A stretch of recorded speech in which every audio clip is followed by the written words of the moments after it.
não achou, fala: minha Bíblia não tem.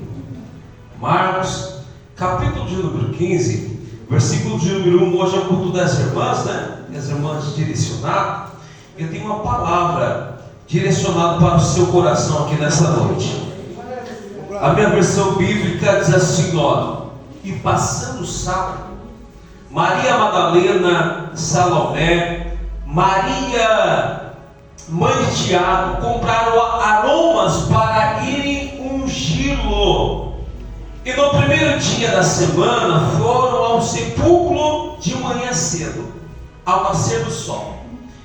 E diziam umas às outras: quem nos removerá a pedra do sepulcro? E olhando, viram que a pedra estava já removida, e a pedra era muito grande. E entrando no sepulcro, viram um jovem assentado à direita, vestido uma roupa comprida e branca. Ficaram espantadas, porém ele disse: não vos assustei, buscai a Jesus o Nazareno, que foi crucificado, já ressuscitou. Não estás aqui, ó lugar onde o puseram. Mas ide, dizei aos seus discípulos que ele vai adiante de vós para a Galileia, ali o vereis, como ele vos disse. Senhor Jesus, eu quero te louvar, Senhor, pela oração que o teu servo fez pela minha vida, Senhor. Muito obrigado, papai. Senhor, que o Senhor continue abençoando, papai. Senhor, estou 100% na tua dependência. Papai, perdoa nossas falhas, nossos pecados, nossas fraquezas, nossa iniquidade. Senhor Deus, eu quero lhe pedir, Senhor Deus, fale conosco. Estou 100%, papai, dependendo de ti. Que teu nome seja glorificado em nome de Jesus. Amém? Você pode estar sentado orando e exaltando o nome de Jesus nessa noite. Que alegria, meus irmãos, é a presença de Deus. Aqui eu já posso sentir Deus aqui. Deus já falou, Deus já confirmou, Deus já revelou, tudo através dos louvores. Enquanto os irmãos estavam louvando, Deus já fez coisa sobrenatural, que somente a eternidade vai mostrar o que Deus tem feito aqui neste culto. É interessante, meus irmãos, que o texto que nós lemos não é um dia de alegria, não, pelo contrário, irmão Anderson, é um dia de tristeza. Por quê? O mestre pastor morreu, aquele que estava aproximadamente durante 3 anos pregando, falando. O povo ouvia Jesus pregar e o povo dizia: esse homem vai ser o libertador de Israel. Eles pensavam que Jesus ia pegar o seu reino físico e aí estabelecer na terra. Mas o tempo se passa e Jesus morre na cruz do Calvário. Aí existe uma tristeza no ar. Os discípulos, cada um vai para um lado, dizendo: o mestre morreu, o que será de nós? E o texto que nós lemos no capítulo do número 16, versículo de número 1 a seguir, está dizendo o quê? Que Maria Madalena, Salomé, Maria mãe de Tiago, elas foram comprar aroma, azeite. Qual era a intenção delas? Vou comprar esse azeite para ungir o corpo de Jesus. Essa era a intenção delas: comprar azeite, vou ungir o corpo de Jesus. Mas enquanto elas estão comprando isso, que eu quero que você preste muita atenção aqui nesta noite, que enquanto elas estão pegando azeite, comprando azeite, adquirindo esse azeite, existe uma preocupação na cabeça delas. Somos mulheres, somos fisicamente frágeis, somos fisicamente fracas. Quem nos removerá essa pedra? Detalhe, não é pedra pequena, a pedra é muito grande. Que coisa linda, crente boa de vida. A pedra é muito grande. Então percebe, meus irmãos, que a preocupação delas não é com o momento que elas estão pegando azeite. A preocupação delas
Está entendendo o que Deus está dizendo aqui nessa noite? Aleluia.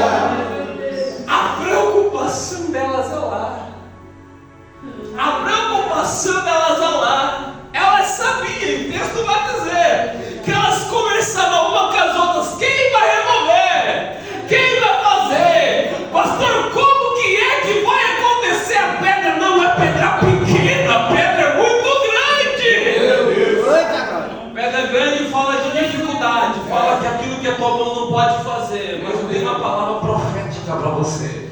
O que tua mão não pode fazer, o teu Deus ainda. Eu preciso repetir de novo que somente a metade da igreja entendeu. Aquilo que sua mão, tua força, teu dinheiro, teu poder aquisitivo, teus amigos não pode fazer, teu Deus nessa noite dizendo: eu posso fazer para você. Eu consigo fazer para você.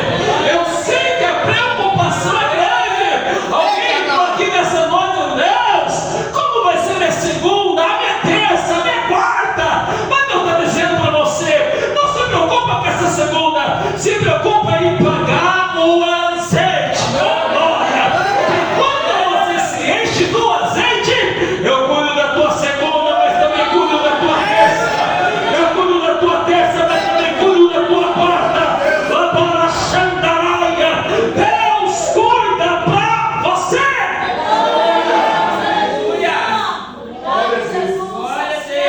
Aí, olha o que acontece. A Bíblia diz que mesmo com preocupação, mesmo sem saber como vai resolver, elas pegam o azeite e estão indo até o sepulcro. A Bíblia diz que quando elas chegaram lá, isso que eu quero que você grave, quando elas chegaram lá, a Bíblia vai dizer assim, ó, que a pedra já havia sido revolvida. Versículo 4, olha que coisa poderosa, versículo 4. E olhando viram que já a pedra estava revolvida. Glória a Deus. Ah, você fingiu que entendeu, então vou te explicar o que está acontecendo. Perceba que o versículo de número 4 não está no futuro e não está no presente, ele está no passado. Meu Deus.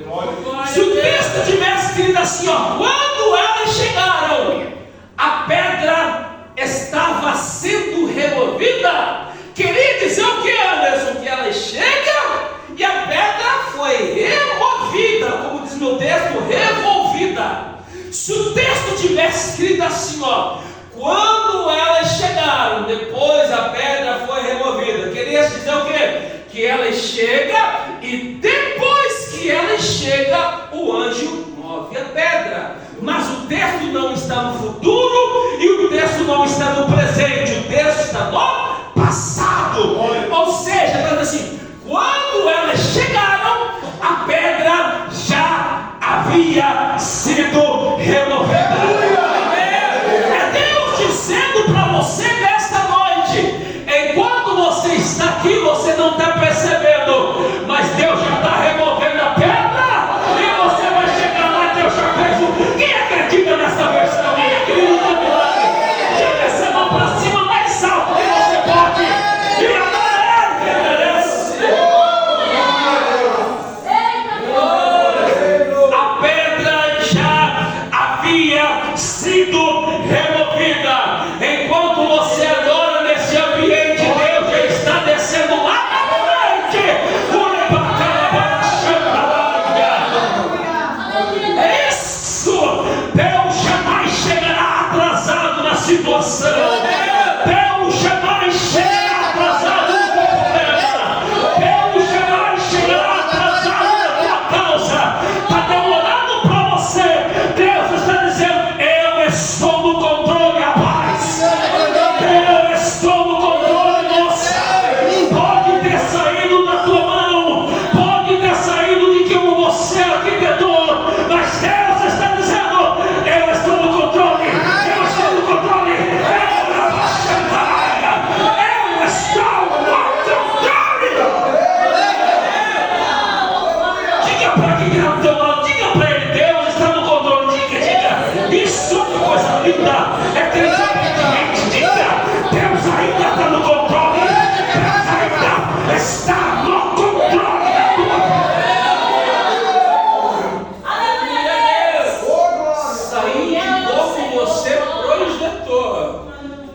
tem um Deus que Ele é o projetor, Ele é o arquiteto, Ele é Deus por excelência. Ah, que coisa linda! E você vai ver que todo arquiteto, todo engenheiro, ele assina embaixo. Parece que vejo Deus assinando o teu projeto hoje, dizendo: estou eu no controle, estou eu no controle, estou eu no controle. Aí, meus irmãos, olha aí, vamos lá para o texto. Quando elas chegaram, a pedra já havia sido removida. É interessante que elas chegam lá, tem um homem lado direito, vestido de uma roupa branca, e diz para elas assim: ó, não vos assustei, buscai a Jesus o Nazareno que foi crucificado, ele já ressuscitou. Sabe o que é isso? Se tivesse escrito assim, ele morreu, pastor, olha que coisa poderosa, não havia esperança para nós. É verdade, Deus.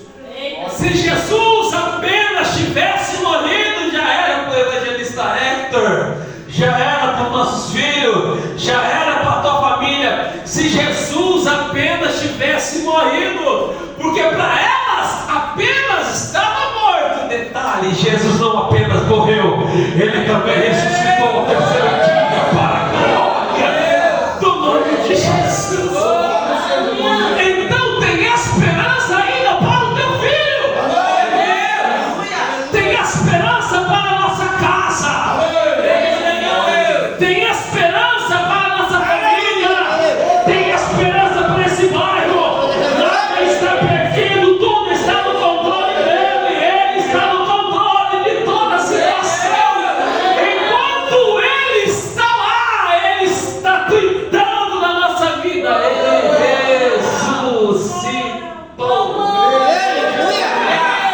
Ele ressuscitou, mas o que me chama mais a atenção é o versículo 7.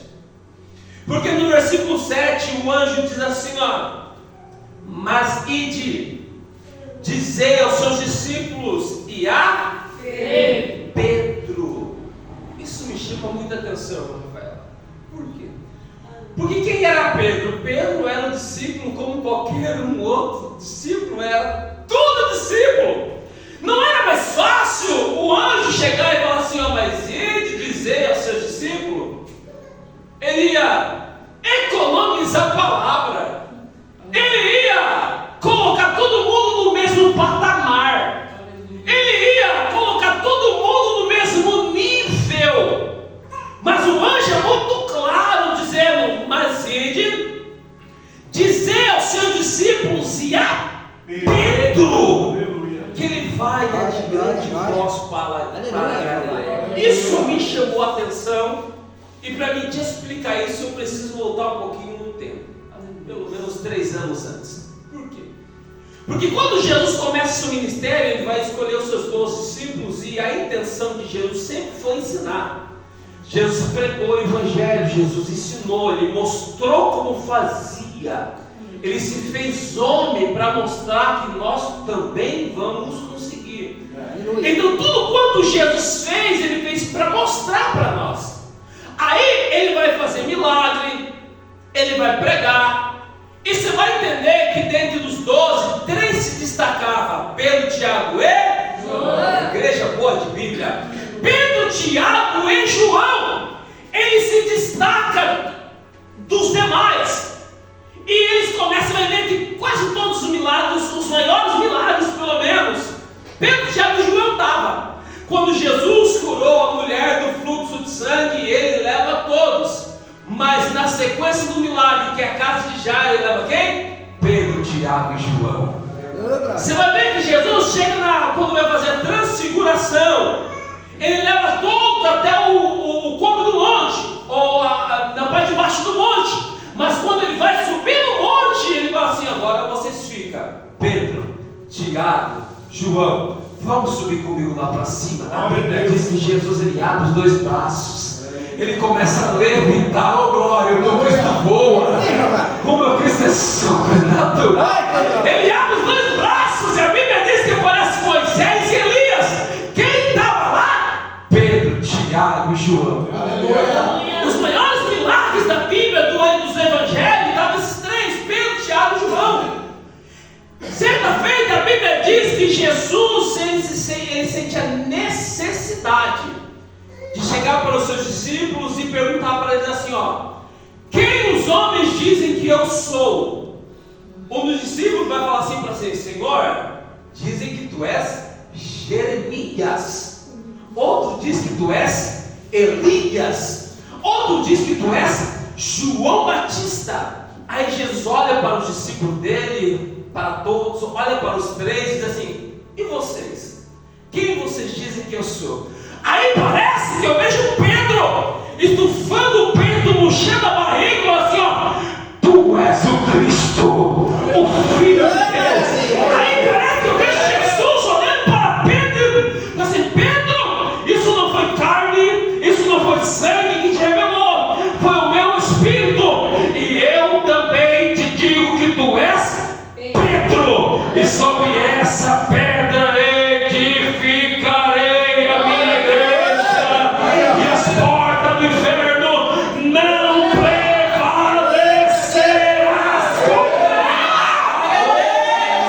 Oh, glória!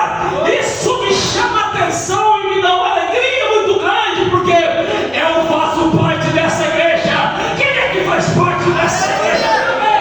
As portas do inferno não prevalecerá contra a minha vida, contra a tua vida. Não vai! Pode o diabo te tentar acabar com a tua vida, pode pegar o teu nome e costurar na boca do sapo, ele morre, mas você vai estar de pé. Você vai para a chambalaia.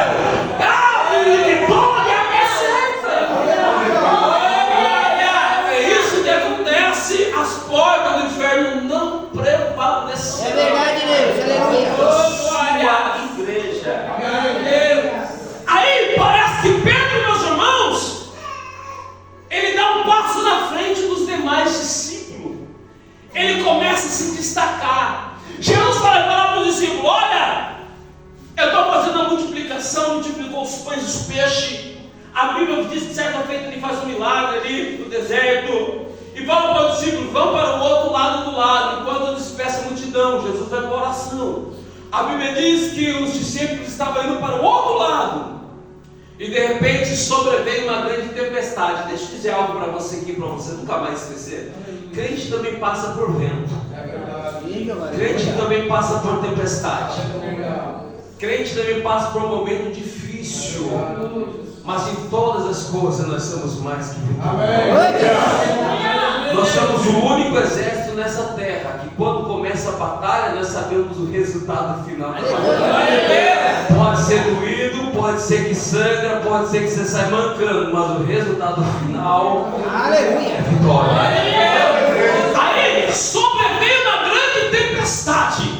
Tempestade essa que balançava o barco para um lado, balançava o barco para o outro lado. Aí os discípulos estavam com medo do quê?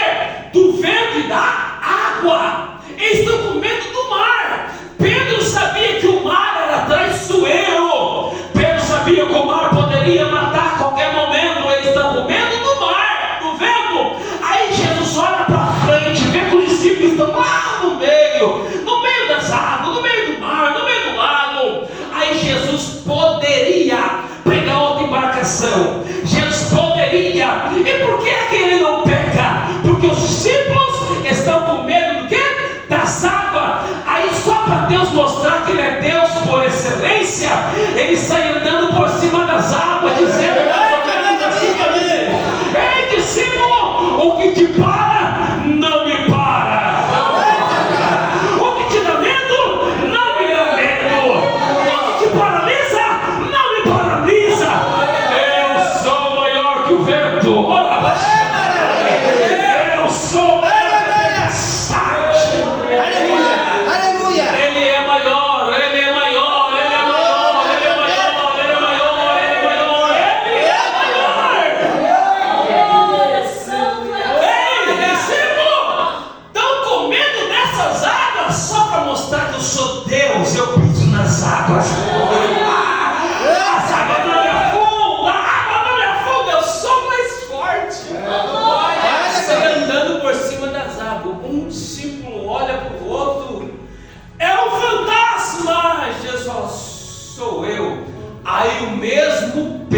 pastor: Senhor, se é tu, manda eu ter contigo sobre as águas. Jesus falou assim: vem. Sabe o que é isso?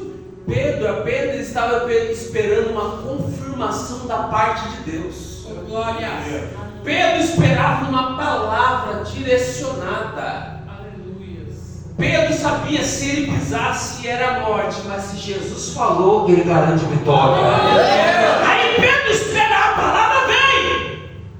Pedro pisa na palavra, vem. Ele pisa na palavra, por quê?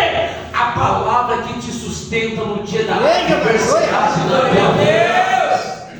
A palavra que te sustenta quando tudo parecer que vai afundar. Meu Deus. É a palavra, por isso que a Bíblia diz: guardei a tua palavra no meu coração, para não pecar contra ti, porque no dia que você estiver afundando, é a palavra que é o teu alicerce. Aí Pedro vai, e a Bíblia diz: olhando o vento e o mar, Pedro afunda. Mas vamos lá, vamos adiantar por causa da hora. Aí a Bíblia, meus irmãos, vai dizer o seguinte: o tempo se passa aproximadamente 3 anos, e Jesus ele sempre pregou através de parábolas. Mas no final do seu ministério ele começa a falar abertamente para os discípulos: olha, eu vou morrer, vou padecer, vou ser maltratado, chicoteado. Vocês que estão comigo, vocês vão morrer, todos vocês vão me deixar. Aí Pedro olha para Jesus e fala: Senhor, eu, Pedro, jamais vou te deixar. Eita maravilha, Deus. Eu, Pedro, que andei sobre as águas. Eu, Pedro, que estava no monte da transfiguração. Eu, Pedro, que estava na multiplicação dos peixes. Senhor, o Senhor entrou na minha casa, curou a minha sogra. Eu jamais vou te abandonar. Jesus olhou para Pedro e falou assim: Pedro, ainda hoje, antes que o galo cante 2, Pedro, tu me nega 3. Aí tu conhece a história. A Bíblia diz que Judas, o Iscariote, ele traz Jesus por 30 moedas. O texto bíblico vai dizer que Jesus é pego e todo mundo sai correndo. O ditado popular vai dizer: da linha na pipa, sai correndo, some. E Pedro, que falou que não ia abandonar, ele sai correndo junto, deixou o mestre para trás. Jesus é preso, meus irmãos. Jesus é levado. Jesus agora vai levado para o sinédrio. E eu quero que você grave agora esse momento, porque toda atenção agora é pouca. Toda atenção agora é pouca. Pedro ele sai correndo. Ele começa a acompanhar Jesus de longe. Ele para perto de uma fogueira. Diga assim comigo: fogueira. Fogueira. Pode ser melhor, diga fogueira. Fogueira. Isso, perfeito. Ele para perto de uma fogueira para observar Jesus de longe. Uma serva chega perto de Pedro e fala assim: ó, tu és um dele. Ele fala assim: eu nunca vi esse homem. E o galo conta a primeira vez. Ele se esquiva e vai para o outro lado. Alguém chega perto dele e fala assim: ó, tu és um discípulo dele. Ele fala assim: eu não conheço esse homem. Novamente ele se esquiva de novo, porque crente é bom algumas vezes se esquivar. Ele se esquiva de novo e vai para o outro lado. E a Bíblia diz que uma serva olha para ele e fala assim: ó, tu és realmente o dele. Tu fala como ele, tu és o dele, tu és o Deus. Deixa eu dizer algo para você: não tem como crente se esconder, meu irmão. Crente fala como crente, caminha como crente, se veste como crente, anda como crente. Não tem como você esconder uma lâmpada, meus irmãos. Onde a lâmpada vai, ela brilha. Onde o sal está, ele dá sabor. Não tem como se esconder. Já viu? Você vai no mercado, alguém olha para você, você nunca viu o camarada e você: paz do Senhor Jesus. Não tem como se esconder. Aí Pedro pela terceira vez falou assim: eu disse, eu nunca vi esse homem. E o galo canta pela segunda vez. A Bíblia diz que Pedro se entristece. A Bíblia diz que nesse exato momento ele olha para Jesus. Jesus não fala nada. Jesus só olha com aquele olhar: Pedro, eu disse que tu ia me negar. Você que é pai, você que é mãe de adolescente ou de uma criança já crescida, você vai me entender agora. Sabe como teu filho apronta e você não fala nada, só dá aquele olhar de canto de olho pro teu filho assim, ó. Ele sabe, lá em casa o chicote vai estralar. Sabe quando seu filho apronta, você não fala nada, tá aprontando na igreja, corre você só dá uma olhadinha de canto de olho pra ele fica quieto, chega em casa, vai pro quarto assim, eu hoje o negócio vai doer. Mais ou menos isso. Jesus não fala nada, pastor. Jesus só dá uma olhada para Pedro. A Bíblia diz assim, ó, e Pedro se entristece e sai. O que Pedro fez? Ele voltou a fazer o que fazia antes de ter conhecido Jesus. Ele volta, pastor, para o grande mar pescar de novo. Ele volta a fazer o que fazia outrora. Em outras palavras, ele está dizendo mais ou menos assim: eu estou decepcionado comigo mesmo. Em outras palavras, ele está dizendo assim: eu disse que eu não ia negá-lo. Ele está triste, ele está cabisbaixo, ele está com remorso. Agora Pedro mais ou menos está dizendo assim: olha, eu não quero mais saber desse negócio de evangelho, não quero mais, vou voltar a pescar, vou voltar para a minha vida que eu tinha antes. E agora você entende o capítulo de número 16, porque é que o anjo desceu e falou assim, ó: diga para os seus discípulos e a Pedro, glória, ele vai diante de vós. Sabe o que Deus está dizendo? Pedro, já que você não veio até mim, Pedro, sou eu que vou ao teu encontro, Pedro.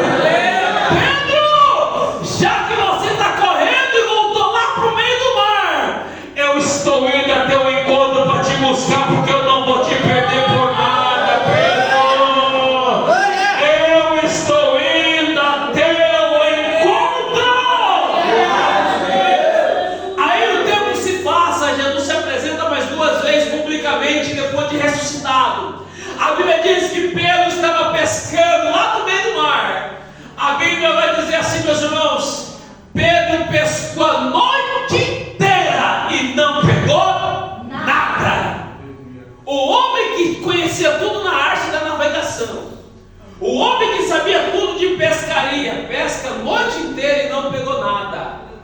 De repente a Bíblia diz que eles olham lá para o meio da praia, na terra firme, tem um homem jovem bonito, dá um grito para eles: vocês têm algo de comer? Eles vão falar assim: não. Quem está na praia dá um grito para ele, dizendo assim, ó: joga no lado direito. Eles pegam a rede, ó, joga no lado direito.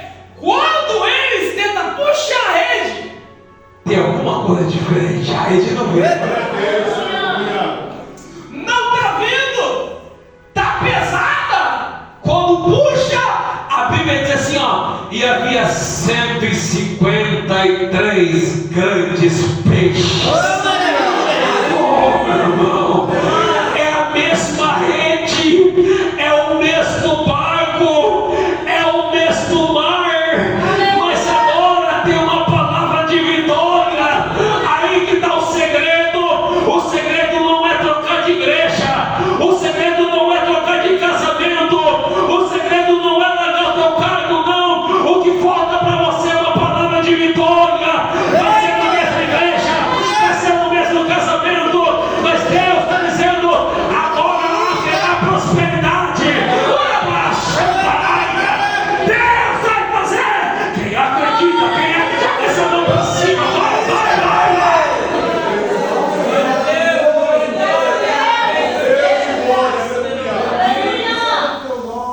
Não vai precisar trocar de igreja. Aleluia. Não vai precisar trocar de casamento. Não. Deus vai prosperar você no ambiente que você está em oração. Aí eles puxam e Pedro não pensa 2 vezes. Alguém vai dizer assim: é o mestre. Do jeito que Pedro estava, a Bíblia diz que ele pula nas águas e sai nadando, meus irmãos. Ele sai puxando. A Bíblia diz que ele chega. Quando ele chega na praia, o que tem? Uma fogueira. E o peixe sendo assado. A Bíblia vai nos narrar dizendo que eles sentam e eles comem e ninguém ousa perguntar nada para Jesus. Ninguém pergunta nada, eles estão comendo e não pergunta nada. Depois de comer, a Bíblia diz que Jesus olha para Pedro de novo. Olha para Pedro, no fundo dos olhos de Pedro, e fala assim: Pedro, Senhor, tu me amas? Você sabe que eu te amo. Apacenta minhas ovelhas. Pela segunda vez: Pedro, Senhor, tu me amas? Tu sabes que eu te amo. Apacenta minhas ovelhas. Pela terceira vez: Pedro, Senhor, tu me amas? Aí a Bíblia diz assim: aí Pedro se entristece e chora. Por quê? Caiu a ficha de Pedro. Pedro se lembra da última vez que ele viu Jesus antes de ressuscitar. E qual era o cenário? Jesus olhando nos olhos dele. O que tinha? Tinha uma fogueira e o olhar de Jesus. E por 3 vezes ele havia negado Jesus. Meu Deus. Pedro percebe que Jesus está reconstruindo a cena de novo. Fogueira, 3 vezes e o mesmo olhar. Jesus pergunta pela terceira vez e ele lembra: eu preguei por 3 vezes. Jesus, eu estava lá numa fogueira e o Senhor preparou a fogueira de novo, Senhor. Pedro, tu me amas, Senhor. Tu sabes que eu te amo, Senhor. Tu sabes todas as coisas, Pedro. Apacenta os meus cordeiros. Sabe o que é isso? É Deus falando para Pedro: Pedro, tu pregava, tu cantava, profetizava, mas você caiu, você errou, você falhou, mas eu morri na cruz do Calvário para perdão para todo aquele que confessa e deixa, alcança a misericórdia do Senhor.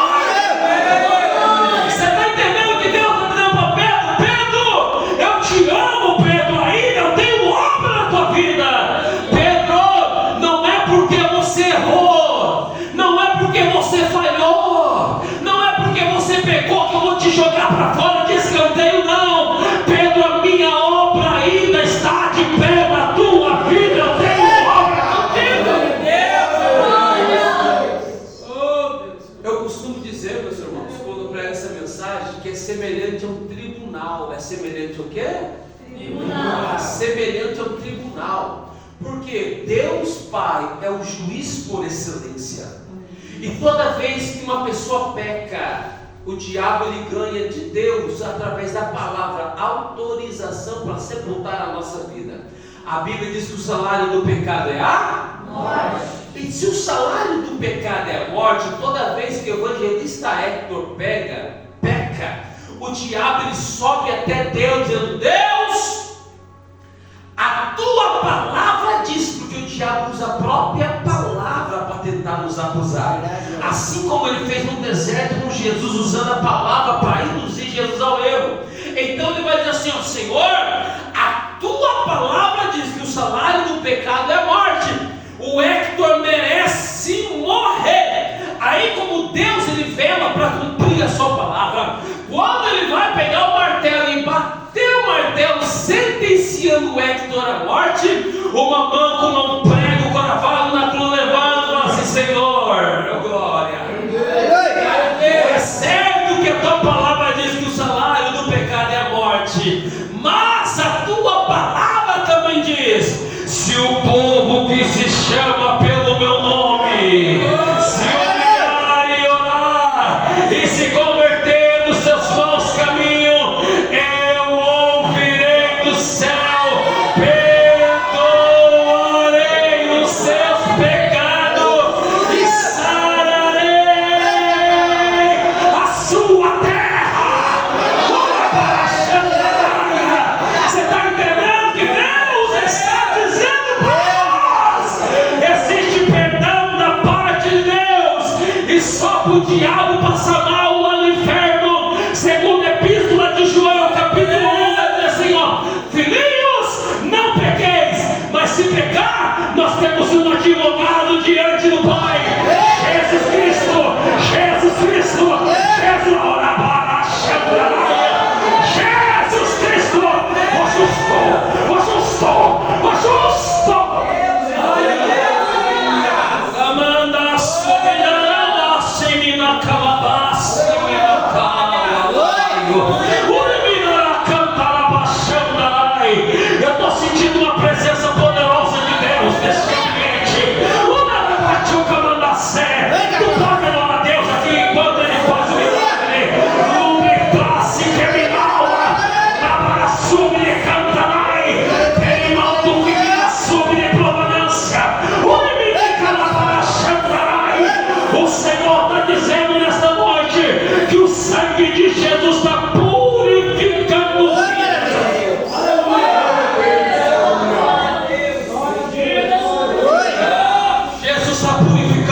Jesus. Deus purifica de todo e fica de pé aqui nessa noite. Fica de pé nessa noite.